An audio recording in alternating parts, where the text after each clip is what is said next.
उपस्थित रहना चाहता हूँ, लेकिन मैं 23 तारीख को लौटूंगा।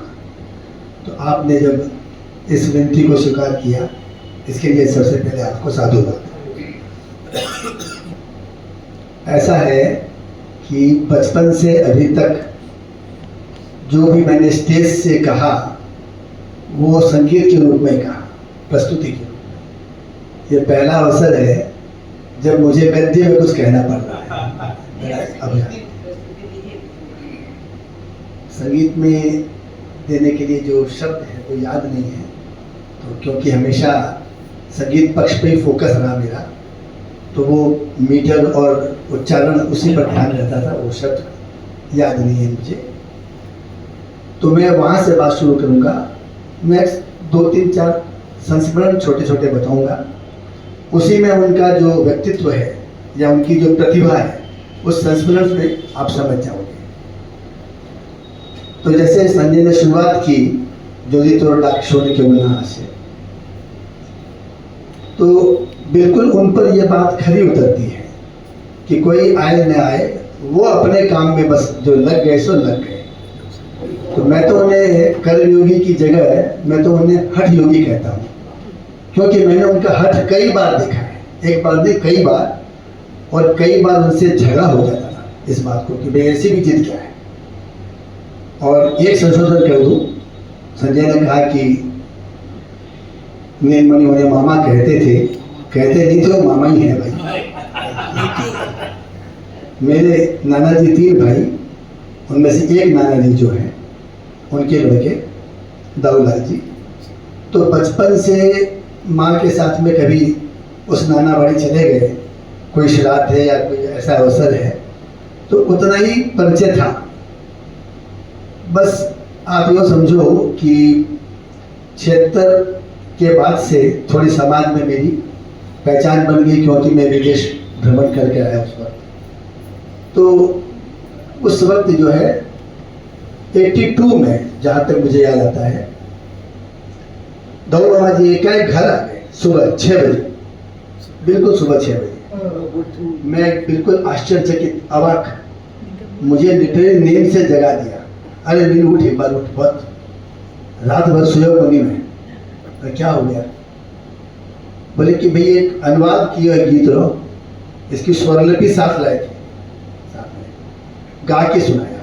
बोला रविंद्र सिंह, मैं कन्फेस करता हूँ कि उस वक्त मुझे बड़ा बुरा लगा, क्योंकि रविंद्र संगीत से कोई लेना देना नहीं था मेरा। मैं भक्ति संगीत या अन्य संगीत में तो अपने जो समाज में होते थे उसमें भाग लेता था, लेकिन रविंद्र संगीत के प्रति धारणा हुई थी कि बड़ी बोरियत है, बड़ा ऐसा है, क्योंकि शब्दों पर कभी ध्यान दिया ही नहीं कि वो क्या शब्द हैं।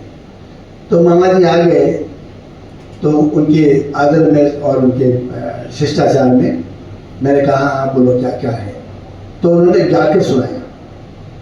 तो जो अनुवाद था, मैं संगीत पक्ष की बात करता हूँ, उसमें जो एक मीटर का जो प्रवाह रहना चाहिए, वो प्रवाह कहीं कहीं मुझे खटका कि ये, तो स्वरलिपि को देखा मैंने कहा कि मामा जी अनुवाद तो बहुत समझ में आ गया, अच्छा है, किंतु हिंदी का प्रवाह कहीं कहीं खटक रहा है, ये ठीक नहीं है। तो बोले बता।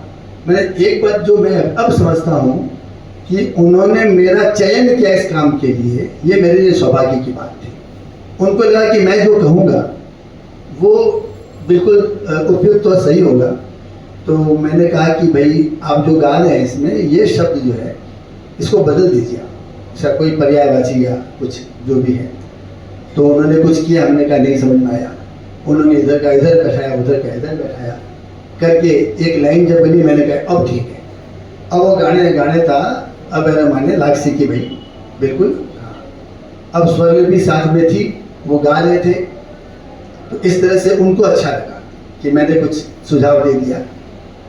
अब ये हुआ कि अक्सर वो 2-4 दिन के बाद में एक नया गीत लेकर आ जाती घर पे, और वो शुरू में मुझे बड़ा अच्छा नहीं लगता था। मैंने कहा नींद उठा दे रहे 6 बजे। तो हमने एक दिन पूछा कि आप सुबह क्यों आते हैं आप कभी भी? बोले तो मैंने मालूम है 9 बजे निकल जाए फैक्ट्री, तो फिर कब टाइम मिले? तो ठीक है भाई। एक बार ये जो गीत है, तुम्हें केमन करे गान करो हे गुनी, उन्होंने गा के सुनाया, तो उसका जो उन्होंने अर्थ बताया मुझे, उसका जो गंभीर गूढ़ अर्थ जब मुझे बताया उन्होंने कि कौन है वो गुणी और तुम्हें क्या मन करे, तुम कैसे सुर में गा रहे हो, कैसे सुर में गा रहे हो, कि मैं अवाक हूँ। और फिर जो उसके अंतरे थे उसमें किस तरह से मन और पत्थर और हृदय, उन्होंने जो उसको एक्सप्लेन किया, तो मेरी रविंद्र के प्रति एकाएक मुझे कहा, अरे बाबा क्या बात है इसमें। तो उसके बाद मेरी रुचि जगने लगी। फिर वो जब आते तो फिर हम लोग समय करके बाकायदा आते और कई गीतों का उन्होंने गा गा के मुझे, और जो मुझे उसमें एक उदाहरण मैं देना चाहूँगा आपको, ये जोदी तोर डाक सुने क्यों, तो उन्होंने लिखा था, यदि तू पुकारे और कोई ना आए, यदि तो पुकारे कोई ना, ऐसा कुछ होगा। तब हमने कहा अटक रहा बाबा जी, नहीं बैठा, मीटर में नहीं है। तो बोले कि यदि तो डाक सुने वो, और तो क्या हो सकता है। अब वो क्या है कि उस वक्त यदि शब्द को लेकर के जो भी लिख रहे थे, जो भी बोल रहे थे, उसमें यदि शब्द जरूर था आगे या पीछे कहीं पर भी, और वो मीटर में खटक रहा था मुझे। तो मैंने सुझाव दिया, यद्यपि उस सुझाव को बाद में मन्ना डे साहब ने बदल दिया, वह अलग बात है।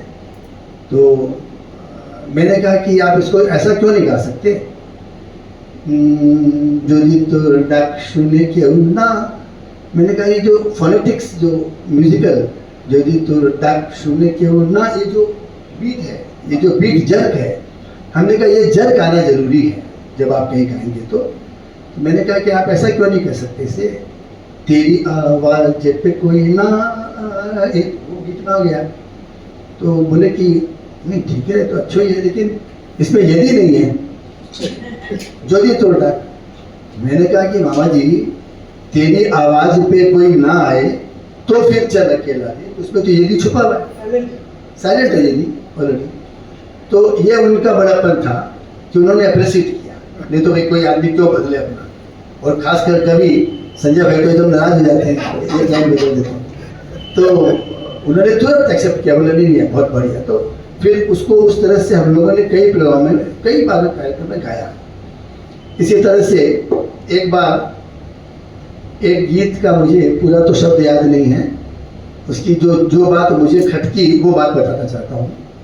वो लाइन थी, अनेक दिनेर अनेक कथा व्याकुलता। तो वो जो व्याकुलता में जो क में जो बड़ी की मात्रा, तो बंगाली में तो बोलते ही हैं ऐसा।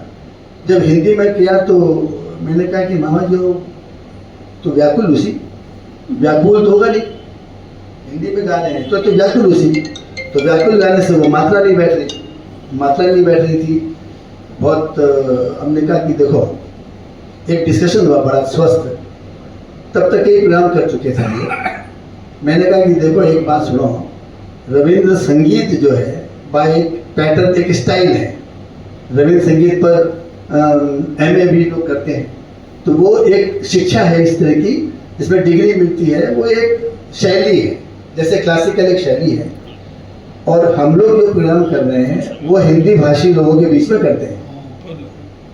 बंगाली भाषी तो होते नहीं, हमारे जितने भी ऑडियंस है वो हिंदी भाषी। तो हिंदी भाषी को हिंदी का जो शब्द है उसमें जो बिल्कुल वो उच्चारण जो है, प्लस उसको वो बात समझ में आनी चाहिए। आपका उद्देश्य है कि रविंद्रनाथ ने क्या कहा, क्या लिखा,